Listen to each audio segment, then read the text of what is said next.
Tonight, the sudden legal whiplash over Donald Trump's sweeping tariffs.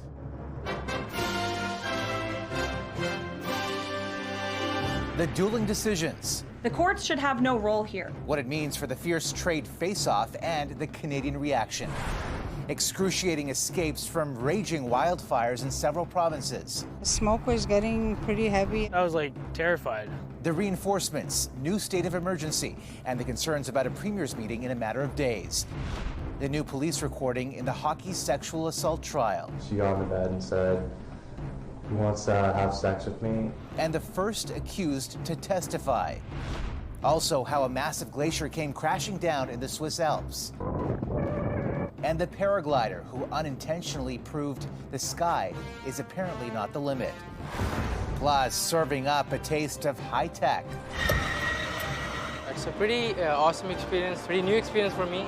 The robots finding their foothold with food delivery.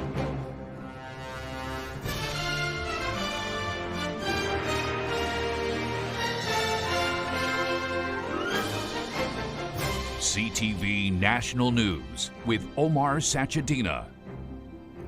Good evening. We are tracking two major developing stories tonight, the growing wildfire threat in Western Canada and what it means for Monday's Premier's meeting in Saskatchewan, as well as a significant U.S. legal ruling on a key theme those premiers will be discussing, cross-border trade, which is where we begin tonight.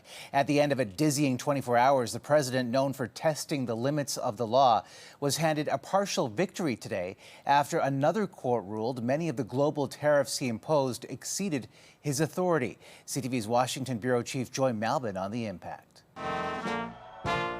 In Donald Trump's trade war, this was his triumph. My fellow Americans, this is Liberation Day. Slapping stiff tariffs on nearly every country, 60 in all, and fentanyl-related duties on trading partners like Canada and Mexico. But a U.S. Court of International Trade slapped back. 3 judges, including a Trump-appointed one, blocked Trump's tariffs, ruling that declaring a national emergency was unlawful, and the president does not have the authority to impose tariffs. That's up to Congress. A second federal court said the same. The courts should have no role here. There is a troubling and dangerous trend of unelected judges inserting themselves into the presidential decision-making process. A crushing setback to Trump's economic agenda, but in a twist, late today, a U.S. appeals court granted an immediate administrative stay, reinstating Trump's tariffs for now. The tariffs remain in place.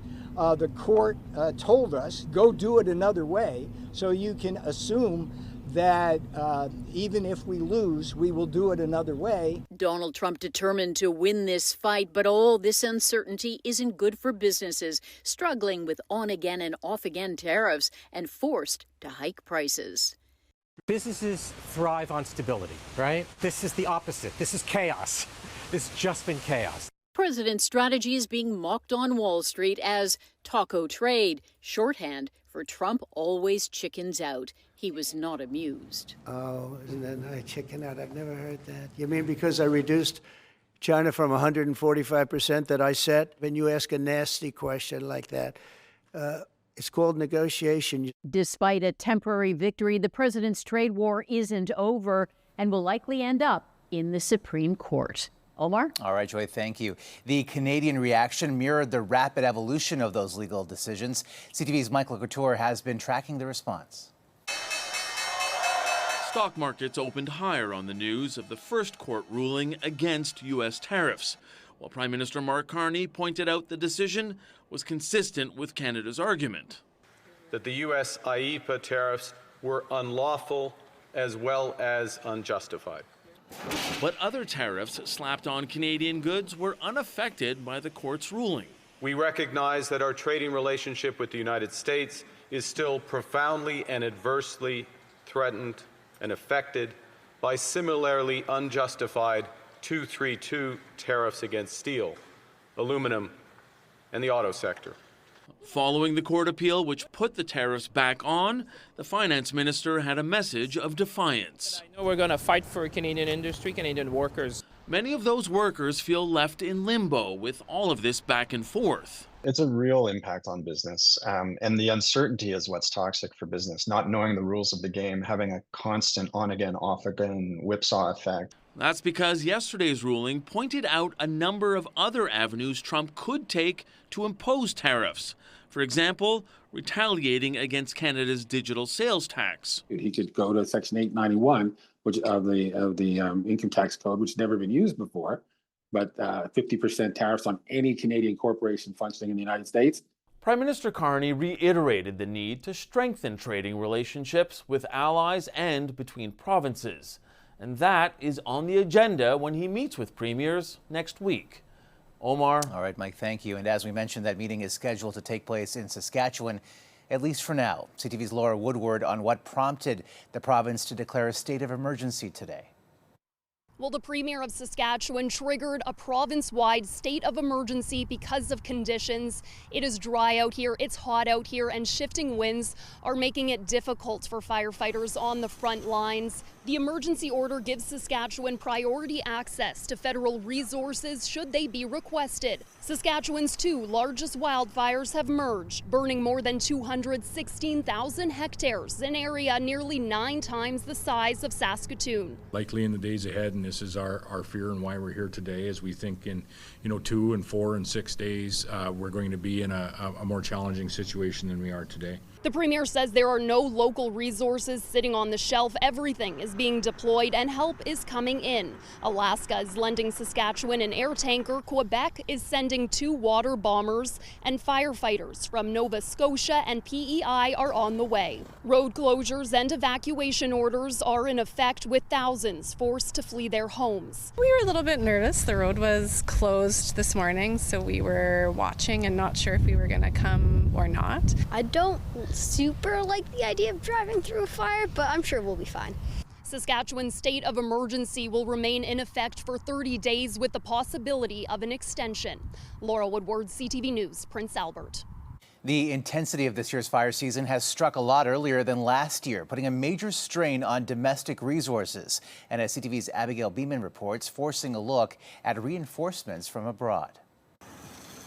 With states of emergency in Saskatchewan and Manitoba, there aren't enough firefighters nationwide. Canada is now asking international partners for help. Mexico, United States, Australia, New Zealand, so we'll go there first. 2 helicopters have been identified internationally. I believe they're Colombian, but being deployed from the U.S. That are going to be helping with our effort here. The Canadian Interagency Forest Fire Centre moved to its highest alert level 5 today, a month and a half earlier than last year. We haven't had this kind of warming on this planet since humans established ourselves here. CTV News has learned the Prime Minister's office is now considering whether the planned meeting with premiers in Saskatoon next week will go ahead in person. I'm hoping that conferences and people next week that you'd rethink those to make sure that you're not pushing out evacuees from hotel rooms and making sure that we make them as comfortable as possible during. A senior government source tells CTV News they'll only move forward with the meeting if it's responsible and safe to do so. That includes not pulling resources from the ground. While the new Minister for Emergency Management says they've already responded to Manitoba's air evacuation request for 2 First Nations communities. Those Air Force planes were deployed, and they're in the process of evacuating people from those communities at this time. We make water bombers here in Canada. Why are we not fully equipped with a national flying force? The government says it's watching the situation closely and ready to respond to any further requests, especially in Manitoba and Saskatchewan. Omar? All right, Abigail, thank you. And northern Manitoba is where 17,000 people have been forced from their homes in a historic evacuation. But as CTV's Alex Carper reports, hundreds are stranded. It's one of the largest evacuations Manitoba has ever seen as thousands of evacuees make their way south. That night, this is footage Mary Daniels captured of the fire near her town of Flin Flon. Her family was forced to evacuate on Wednesday and drove through the night to safety in Winnipeg. we had to drive out, so We didn't know what the visibility was going to be like when we left Flynn. Daniels and her family didn't have much time to get out. Only grabbing what she could. She says it's been a stressful 24 hours. I kind of felt misplaced driving here, thinking, where are we going to be put? Many of the evacuees from northern Manitoba are coming to Winnipeg and being sent to rec centers and arenas like the one behind me, where they will be registered and find out where they'll potentially be staying. To be honest, I was terrified. Kyler Colomb was also forced to evacuate Flin Flon on Wednesday. He says he was forced to leave his pets behind. One of them is so precious to me, dearly in my heart. I love him to death. I honestly wouldn't be here without him. For me to leave him back at home where the fire is just heart-wrenching, right? While many are currently evacuating, there are still around 800 people stranded in Pimicikamak Cree Nation as the fire threatens the community. Chief David Manias is calling on the government to send more flights, provide water and food, and expedite emergency accommodations. Right now, I'm functioning based on just the energy of trying to help my people and just staying focused on the task. There are over 20 active wildfires in the province right now, with more than half of those deemed out of control. Alex Carpa, CTV News, Winnipeg. The threat also escalated in northern Alberta overnight. CTV's Kathy Lee caught up with just some of the hundreds urgently on the move.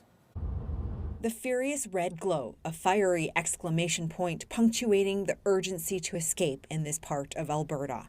Scary because you could see the flames right from the highway. The flames from one of 10 different wildfires, together forming the ferocious Red Earth East wildfire complex. It's forced hundreds of people from Chipewyan Lake, Red Earth Creek, Peerless Trout First Nation, and Loon River First Nation from their homes. We left, about 2 o'clock. And about six hours, I think. The long journey and sleepless night wearing out those who eventually found shelter in Edmonton. We have evacuated before, but this is different when you get older. The mandatory evacuation orders coming days after the town of Swan Hills emptied out. The Edith Lake wildfire, burning out of control 8 kilometers north, has grown to more than 71 square kilometers. We're reinforcing the southern guard along the fire because that's the guard that's closest to the town. Conditions over the next 24 hours will continue to create challenges for crews battling the inferno. One of the big risks is the lightning strike potential for new fires, as well as the really strong wind gusts that'll fan the flames of existing fires. The potential worsening conditions keeps many on edge, and while there is relief that they are safe, their hearts remain tethered to their homes and the animals. We have horses back there. They had to leave behind. Kathy Lee, CTV News, Calgary. Turning to other news now, police near Toronto have arrested a 13-year-old boy who allegedly randomly and fatally stabbed a woman outside of her home. The suspect stabbed the female in a sadistic and cowardly, unprovoked attack that was captured on video.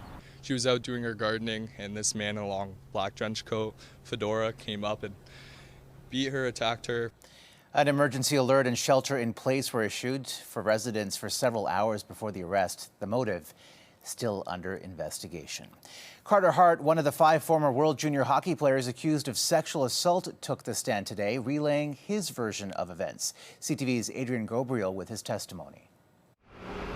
With a high-profile trial now in its 6th week, 5 former World Junior Championship teammates entered this London, Ontario courthouse. Moments after the prosecution closed their case, defense lawyer Megan Savard called her client, Carter Hart, to testify, marking the first time one of the accused has been called to the stand. He certainly didn't have to take the stand. He has the presumption of innocence. Calm and composed, Hart claimed that it was the alleged victim who was pressuring Team Canada players to have sex with her inside this hotel room in June of 2018. Diving save, Hart!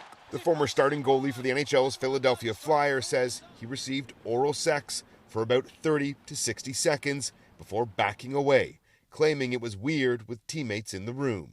Hart told the court that this girl was wanting to do these things and asking guys to do these things with her. I was open to sexual encounters. As a single guy, I was having a good time that weekend. Clearly, people are telling their own version of the events as they recall it. With Mr. Hart's defense team calling him to the stand, what door does that open for the prosecution? Well, it opens up cross-examination, right? It opens up an opportunity for the Crown to suggest things to the witness.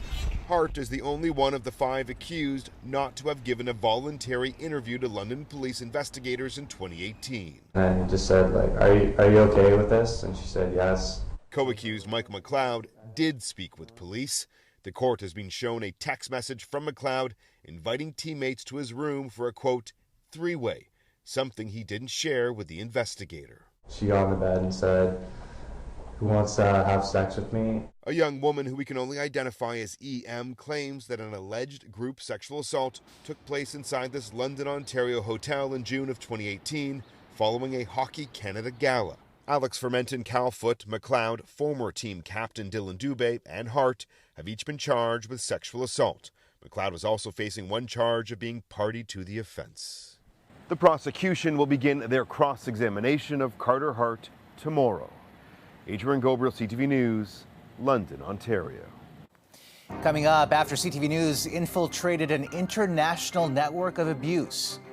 If it weren't for your intervention, that he would still be free today. A second man now under investigation, plus how a paraglider miraculously hung in there.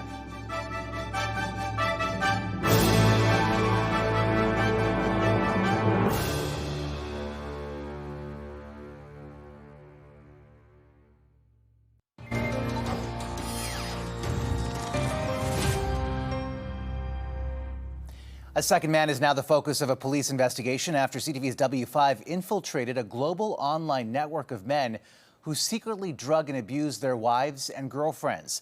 Last week, a 36-year-old home contractor in Hamilton, Ontario was arrested. And a warning, the report from W5's Avery Haynes is graphic. I've worked my way into this network of men by pretending to be one of them, becoming their online friend on a porn site, and then contacting police in 2 continents with our evidence. One of those men lives in Europe and even shared his email address with me.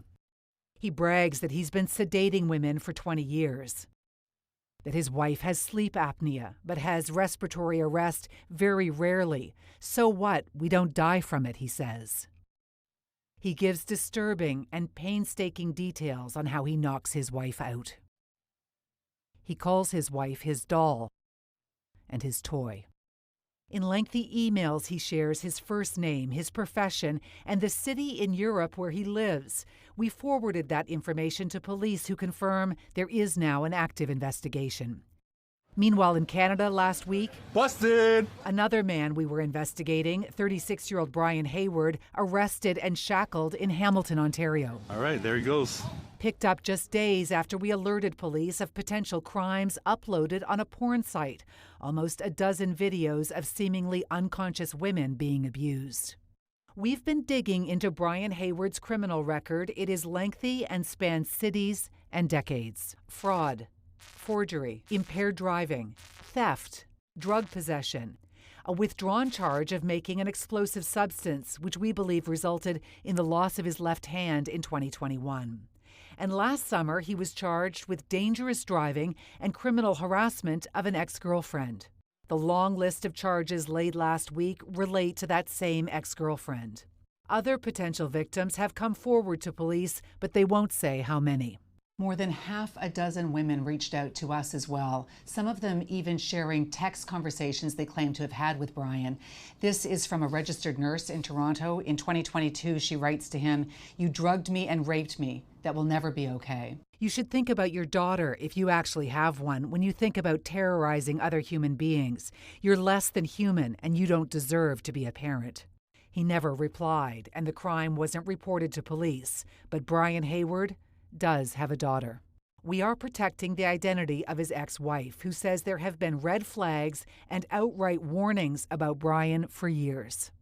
I have lost all trust and faith in the system. I truly believe that if it weren't for your intervention, that he would still be free today. Coming up tomorrow, the harrowing allegations against Brian Hayward involving the drugging of his own daughter. Avery Haynes, CTV News, Toronto. Still ahead. The shocking and tragic fate of a picturesque Alpine village.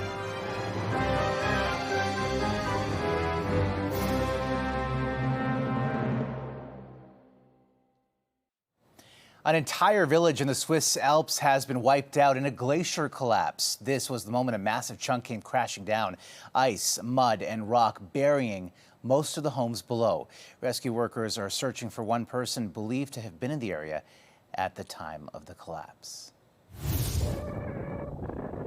And a scary scene about the clouds over China after a strong gust of wind pushed a paraglider 8,600 meters into the sky.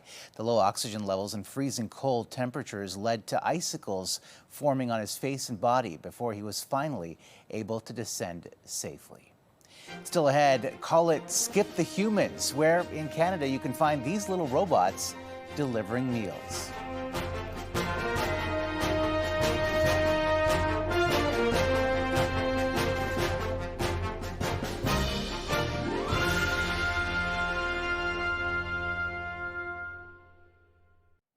A pilot project has some mechanical marvels zipping around an Ontario town and taking on very human jobs. CTV's John Valley-Rao explains. There's long been plenty of hype about delivery bots, but rolling around Markham, Ontario, what's hoped to be a permanent option for hungry customers when it comes to their choice of delivery method. Kids have no hesitation. They go up to the robot. We've seen kids hug the robot. They see it like a friendly community member. Sporting a friendly face, 4 of these mechanical marvels are now part of a 3-month pilot involving the company formerly known as Skip the Dishes. The bots can navigate sidewalks, weave around pedestrians, though they still have a human following them just to make sure there aren't any problems.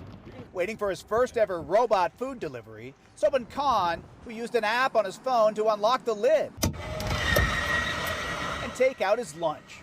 So what did he think? It's a pretty awesome experience, pretty new experience for me as well, and seems like a great innovation. Delivery bots have been tested before and were even banned in Toronto 4 years ago over safety concerns and worries they could be a problem for people with disabilities. But the company behind this latest push, Waterloo-based Real Life Robotics, says in Markham their tests were done with local government approval, a first in Canada. And they think such bots are not only environmentally friendly, but that they could help businesses. You know, in Canada right now, we have entrepreneurship at an all-time low, death of the main street, and you're seeing the cost of operating a business at an all-time high. So we need innovation like this. We need to start taking some bold, ambitious moves if we want to look at recovering our Canadian economy. The robots can carry nearly 60 kilograms at 5 kilometers an hour, and humans at a remote operations center can take over if there's issues. Depending how things go, Real Life Robotics aims to deploy 500 of these robots in Canadian cities over the next 3 years. So what do people think about sharing the sidewalk with a robot? I mean, as long as there aren't like 50 of them blocking the sidewalk, no problem. With the hope these robots will finally deliver on the hype. John Valley-Rao, CTV News, Markham, Ontario. We leave you tonight with the Edmonton Oilers punching their second straight ticket to the Stanley Cup final. And the Oilers are headed for a rematch with the Florida Panthers. Game 1 goes Wednesday in Edmonton. Have a good night.